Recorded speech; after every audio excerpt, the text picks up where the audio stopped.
पाकिस्तान से अपना प्यार पाने भारत आई सीमा हैदर और सचिन की लव स्टोरी में जासूसी का एंगल आ चुका है।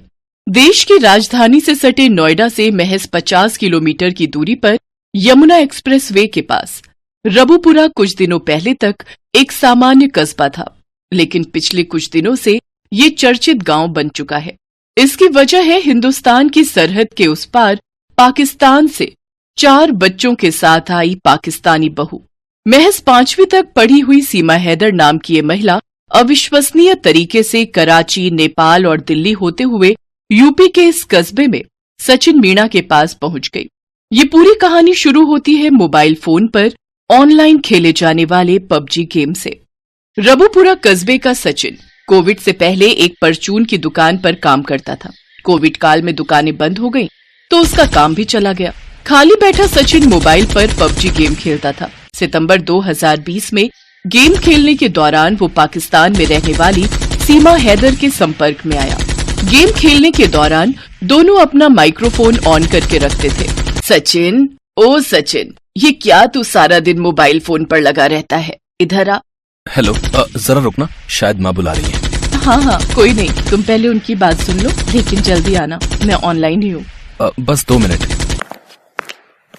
कितनी देर से आवाज लगा रही हूँ बेटा, तू सारा दिन फोन पर लगा रहता है। अरे माँ, जरूरी काम कर रहा हूँ, तुम तो जानते ही हो, आजकल घर से बाहर तो कोई काम मिल नहीं रहा, इसीलिए मोबाइल पर काम कर रहा हूँ। थोड़ी देर मुझे बुलाना मत, नहीं तो काम नहीं हो पाएगा। आ गए? हो गई माँ से बात? हाँ, बस ऐसे ही पूछ रही थी कि फोन पर क्या कर रहा हूँ।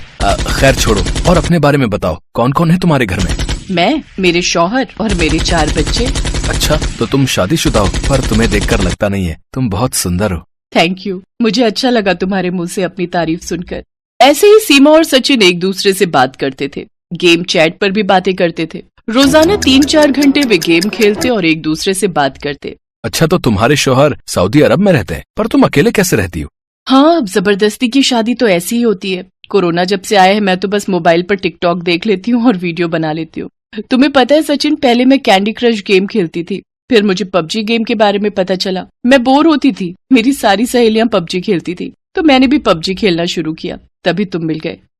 अच्छा रुको, मैं तुम्हें अपने बच्चों से मिलवाती हूँ। बच्चों, इधर आना, ये देखो तुमसे कौन बात कर रहा है। सीमा ने सचिन को अपने 4 बच्चों से वीडियो कॉल पर मिलवाया। इस बीच दिसंबर 2020 में सीमा के पिता की मौत हो गई। सचिन उससे मिलकर सांत्वना देना चाहता था। इसके लिए उन्होंने गदर फिल्म के बारे में आपस में बात की कि कैसे तमाम बाधाओं के बीच भी भारत में रहने वाला लड़का पाकिस्तान में रह रही लड़की से मिलता है। इसलिए उन्होंने भी सभी कठिनाइयों के बीच मिलने का फैसला किया।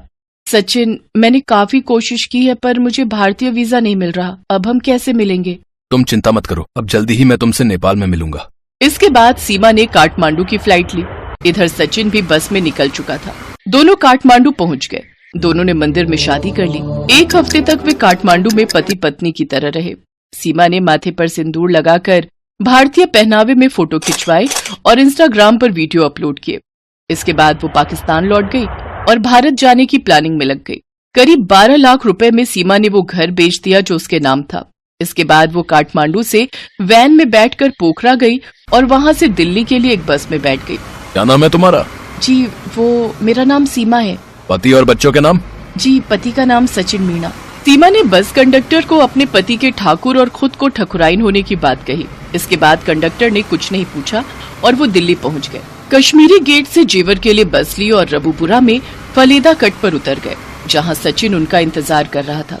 बड़ी मुश्किल से आई हूँ, मुझे पता है कैसे रास्ते बदल बदल कर आना हुआ है। मैं तो बहुत घबरा गई थी कि कहीं कोई पहचान न ले। अरे, मेरी ठकुराइन को कोई कैसे पहचानेगा? आखिर मेरी पत्नी हो तुम। सच्चा प्यार करते हैं हम दोनों। सच्चा प्यार करने वालों को कोई अलग नहीं कर सकता। मैंने सारी तैयारी कर ली है, घर के पास ही एक कमरा ले लिया है। तुम मालिक को बता देना कि तुम मेरी पत्नी हो और तुम बुलंदशहर की हो। सचिन ने सीमा को सब कुछ समझा दिया और फिर सीमा और बच्चों को मकान मालिक से मिलवाया। इसके बाद वे करीब 1.5 महीने तक साथ रहे। दिन में सचिन परचून की दुकान पर काम करता था, शाम को माँ के घर पर रहता और रात को सीमा के पास आ जाता था। अच्छा, तो तुम यहाँ नई रहने आई हो? कहाँ की हो तुम? जी, मैं बुलंदशहर से हूँ। अच्छा, कोई भी काम हो तो बताना, मैं पड़ोस में कई सालों से रह रही हूँ। जी जरूर। इसी दौरान सीमा का पड़ोस में रहने वाली महिलाओं से परिचय हो गया। किसी को उस पर शक नहीं हुआ लेकिन फिर उसे बच्चों की पढ़ाई की चिंता होने लगी। सुनो, तुम कुछ जल्दी इंतजाम करो। कब तक हम बच्चों के साथ यहाँ ऐसे रहते रहेंगे?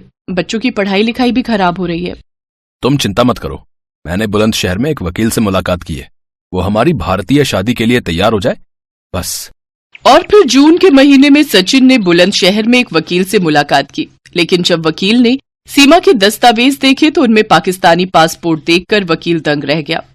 सीमा, लगता है पुलिस को हमारे बारे में शक हो गया है। उस वकील ने पुलिस को फोन कर दिया है। अब हमें यहाँ से भागना होगा। क्या अब हमारा मिलना कैसे होगा? सचिन, अगर हम दोनों को तुम्हारे लोगों ने अलग कर दिया तो मैं कहाँ जाऊंगी? मुझे कुछ समझ नहीं आ रहा। सचिन और सीमा घबरा रहे थे। अगले दिन रबूपुरा की अंबेडकर नगर कॉलोनी में जब तक पुलिस उन्हें पकड़ने पहुंचती, वो दोनों बच्चों को साथ लेकर उससे पहले ही वहां से निकल चुके थे। पलवल के रास्ते में पुलिस ने उन्हें बल्लभगढ़ में पकड़ लिया। 2 दिनों तक पूछताछ के बाद सीमा, सचिन और उसके पिता नेत्रपाल को पुलिस ने पासपोर्ट और विदेशी अधिनियम के तहत गिरफ्तार कर लिया। बच्चे भी जेल में सीमा के साथ ही रहे।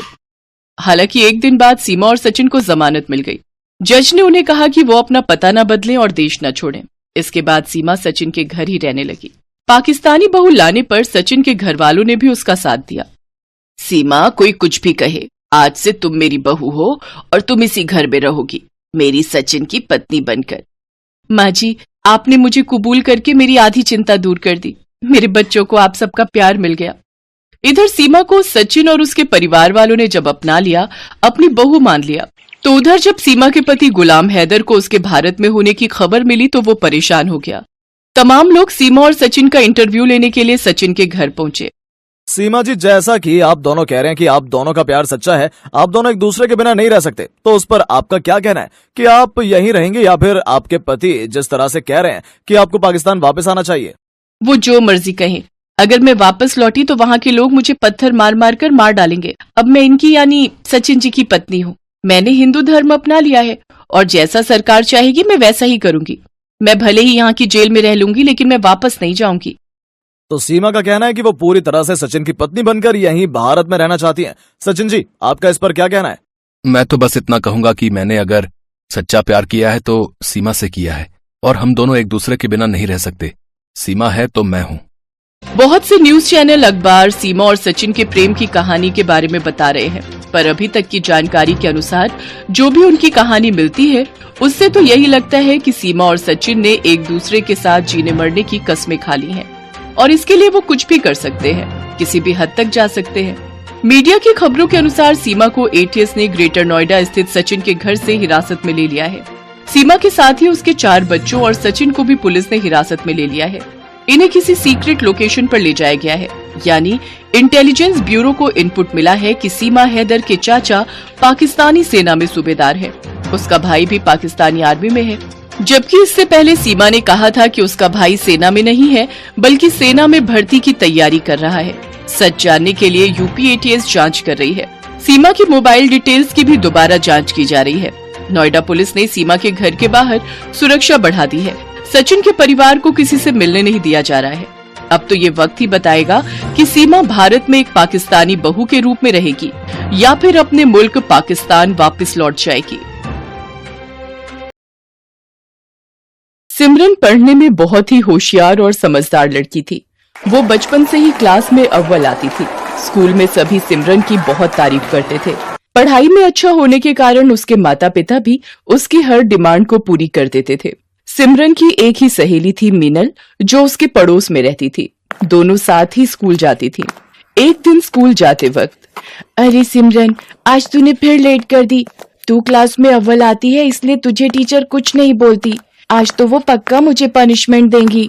अरे बाबा, कुछ नहीं होगा, हम दोनों क्लासरूम की खिड़की से जाकर सीट पर बैठ जाएंगे। ये देख मेरा नया फोन।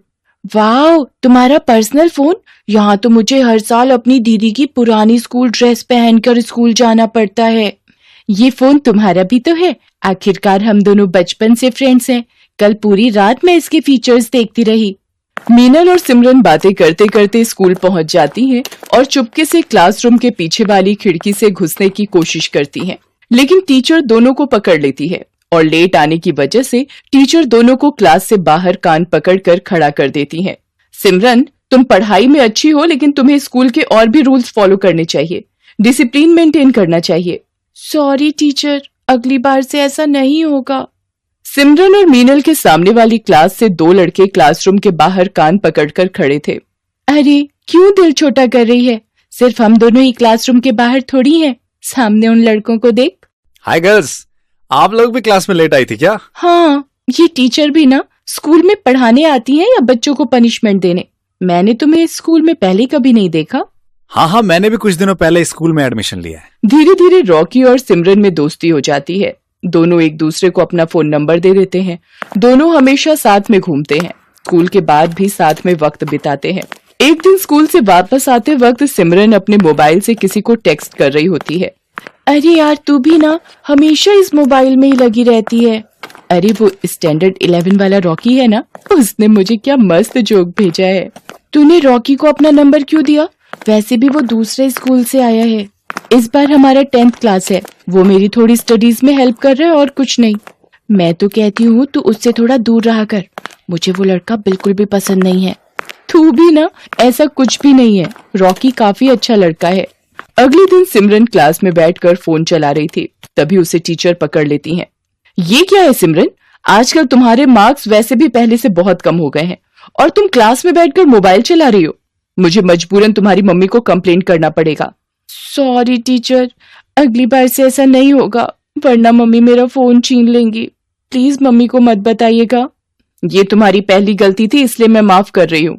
ऐसे ही कुछ महीने बीत जाते हैं। गर्मी की छुट्टी का वक्त आ जाता है। सिमरन और रॉकी स्कूल के बाद कुछ टाइम साथ में गुजारने का प्लान करते हैं। अरे यार मीनल, तू आज अकेली घर चली जा। अगर मेरी मम्मी तेरे घर पर कॉल करे तो बोल देना मैं तेरे घर पर ही हूँ। लेकिन तू कहाँ जा रही है? मैं रॉकी से मिलने जा रही हूँ। ये सही नहीं है, तुम्हें स्कूल से सीधा घर जाना चाहिए। तुम मेरे से जलती हो क्योंकि स्कूल में सभी मुझे इम्पोर्टेंस देते हैं। ऐसा कुछ भी नहीं है, तुम मुझे गलत समझ रही हो। तभी सिमरन के फोन पर रॉकी का कॉल आता है और वो वहां से चली जाती है। सिमरन रॉकी से मिलने उसके घर जाती है। वहां काफी अंधेरा होता है। सिमरन रॉकी को आवाज देती है, रॉकी कहाँ हो तुम? रॉकी पीछे से आकर उसे भूख कर डरा देता है। ओह रॉकी, तुम भी ना, तुमने तो मुझे डरा ही दिया था। क्या तुम भी बच्चों की तरह डर गई? रॉकी और सिमरन साथ में पिज्जा खाते हैं और खूब सारी बातें करते हैं और एक पिक्चर देखते हैं। कल से गर्मी की छुट्टी हो जाएंगी, हम लोग 2 महीने तक नहीं मिल पाएंगे। इससे पहले मैं तुम्हें कुछ बताना चाहता हूँ। हाँ बोलो, क्या बताना है तुम्हें? तुम मेरी बेस्ट फ्रेंड हो, मैंने आज तक तुम्हारी जैसी लड़की नहीं देखी। तुम भी ना, तुम भी मेरे सबसे अच्छे दोस्त हो। सिमरन और रॉकी साथ में वक्त बिताते हैं और कब दोनों अपनी हदें पार कर जाते हैं उन्हें पता ही नहीं चलता। अगले दिन से स्कूल की गर्मी की छुट्टियां शुरू हो जाती हैं। रॉकी और सिमरन एक दूसरे से मिल नहीं पाते। कुछ दिनों बाद सिमरन को उल्टियां होने लगती हैं और सिर चकराने लगता है। सिमरन को ये सब थोड़ा अजीब लगता है। तब वो मीनल को सारी बात बताती है। क्या किया सिमरन तूने? मुझे माफ कर दे, मैंने तेरे मना करने के बाद भी रॉकी के साथ वक्त बिताया। तू चिंता मत कर, कल से स्कूल खुल रहा है, तू पहले रॉकी से जाकर बात कर। अगले दिन सिमरन जाकर रॉकी से बात करती है, उसे सारी बात बताती है। तुम्हें याद है उस दिन हम तुम्हारे घर पर मिले थे, हमारे बीच? वो तो मेरा सबसे खूबसूरत दिन था। हमारे साथ में बिताए गए वो पल मैं कैसे भूल सकता हूँ? मैं प्रेग्नेंट हूँ। मुझे कुछ समझ में नहीं आ रहा मुझे क्या करना चाहिए। अगर किसी को पता चल गया तो सब हमारा मजाक उड़ाएंगे। ये क्या बोल रही हो? ऐसा कैसे हो सकता है? ये मेरी प्रॉब्लम नहीं है। ये क्या बोल रहे हो तुम रॉकी? ये सब हमने साथ में किया था। ठीक है, रुक जाओ, मैं कुछ करता हूँ, लेकिन इसके बाद तुम मुझे अपनी शक्ल मत दिखाना। रॉकी वहाँ से चला जाता है। सिमरन रोते हुए मीनल के पास जाती है। क्या हुआ, तुम रो क्यों रही हो? रॉकी मेरी शक्ल भी नहीं देखना चाहता है। वो मुझसे नफरत करने लगा है। मुझे पता था वो लड़का कुछ ऐसा ही करेगा। मुझे उस पर बिल्कुल भी भरोसा नहीं था। मुझे लगता है हमें किसी बड़े की मदद लेनी चाहिए। नहीं, ये बात किसी को नहीं बताना, वरना सब मुझ पर हंसेंगे। अगले दिन रॉकी सिमरन को एक गोली लाकर देता है। ये लो, ये गोली खा लेना, इसके बाद इस परेशानी से हमें छुटकारा मिल जाएगा। लेकिन रॉकी, इससे कुछ प्रॉब्लम तो नहीं होगी ना? चुपचाप से एक गोली खा लो और मेरा पीछा छोड़ दो। इसके बाद से ना तो मुझे कॉल करना, ना ही कोई मैसेज। सिमरन वो गोली खाकर जाकर अपनी क्लास में बैठ जाती है। तभी वो चक्कर खाकर गिर जाती है। तुझे क्या हो गया सिमरन? आंखें खोलो, इसके मुंह पर पानी छिड़कने के बाद भी इसे होश नहीं आ रहा है। लगता है कोई सीरियस इशू है। टीचर, मैं आपको कुछ बताना चाहती हूँ, प्लीज आप किसी को मत बताइएगा। मैं तुम्हारी टीचर हूँ, तुम लोगों को सही राह दिखाना मेरा काम है। तुम बिल्कुल चिंता मत करो, बिना झिझक के मुझे सारी बातें बताओ। मीनल डर कर टीचर को सारी सच्चाई बता देती है। टीचर सिमरन को हॉस्पिटल लेकर जाती है और वहाँ उसका अच्छे से चेकअप करवाती है। कुछ देर बाद सिमरन को होश आ जाता है। टीचर, मैं आपको कुछ बताना चाहती हूँ, मेरी तबीयत खराब होने के पीछे कुछ और वजह है। मुझे मीनल ने सब बता दिया है। इस उम्र में बच्चे नादानी करते हैं, लेकिन तुमने जो किया है वो छोटी बात नहीं है। इससे तुम्हारी पूरी जिंदगी बर्बाद हो सकती थी। मुझे अपने किए पर बहुत अफसोस है, मैं कभी भी ऐसा नहीं करूंगी। आप प्लीज किसी को कुछ नहीं बोलिएगा। ऐसे बिना जाने कोई मेडिसिन लेना खतरनाक साबित हो सकता है।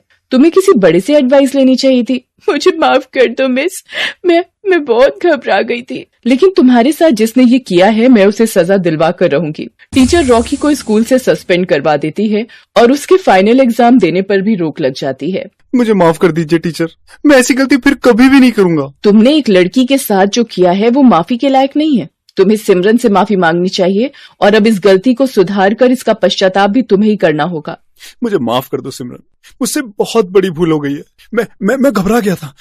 मैं तुम्हें प्रॉब्लम में छोड़ के चला गया। टीचर सिमरन को लेकर उसके माता पिता के पास जाती है। देखिए सर, मैं आपसे जो बात करने जा रही हूँ वो आपको बहुत धैर्य रखकर सुननी होगी। अक्सर बच्चे कुछ गलतियां कर बैठते हैं जिसकी वजह से उन्हें पछताना पड़ सकता है। आप क्या कहना चाह रही हैं टीचर? हमारी बेटी से कुछ गलती हुई है? वो दरअसल बात यह है कि वो आपकी बेटी सिमरन प्रेग्नेंट है। ये सब करने स्कूल जाती हो तुम? मैं तुम्हारी खाल उतार दूंगा बेशरम लड़की। रुक जाइए सर, अब ऐसे समय में आपको इन बच्चों का साथ देना होगा, वरना ये जिंदगी भर खुद को माफ नहीं कर पाएगी और ये नादानी में कोई गलत कदम ना उठा ले। टीचर बड़ी समझदारी से सारी बात सिमरन के मम्मी पापा को समझाती है। अब हमें क्या करना चाहिए? इसकी तो जिंदगी बर्बाद हो जाएगी। अभी सिमर बहुत छोटी है, इसके सामने पूरी जिंदगी पड़ी है। हमें इस बच्चे का मिसकैरेज करवा देना चाहिए। मैंने डॉक्टर से बात की है, इसमें कोई भी दिक्कत नहीं होगी। फिर सिमरन की फैमिली और टीचर मिलकर उस बच्चे का मिसकैरेज करवा देते हैं। थोड़ी दिनों बाद सिमरन बिल्कुल ठीक हो जाती है। सिमरन के मम्मी पापा भी उसकी गलती के लिए उसे माफ कर देते हैं। अब सिमरन और मीनल की फिर से गहरी दोस्ती हो जाती है। सिमरन मीनल से अपने बुरे बर्ताव के लिए माफी मांगती है। मीनल, मैंने तुझे भला बुरा कहा, लेकिन तुमने आज साबित कर दिया कि तुम ही मेरी सच्ची दोस्त हो। ये तो मेरा फर्ज था। दोस्त अगर दोस्त के काम ना आए तो मैडम दोस्ती कैसी? अब थोड़ा हंस भी दे। आज से हम दोनों मन लगाकर पढ़ाई करेंगे और कभी भी किसी को शिकायत का मौका नहीं देंगे। इसलिए दोस्तों, जिंदगी हमें अपनी हर गलती को सुधारने का एक मौका जरूर देती है। इसलिए कोई गलत कदम ना उठाएं और अपने माता पिता से हर प्रॉब्लम शेयर करें, जिससे मुश्किल घड़ी में वो आपका साथ दे सकें।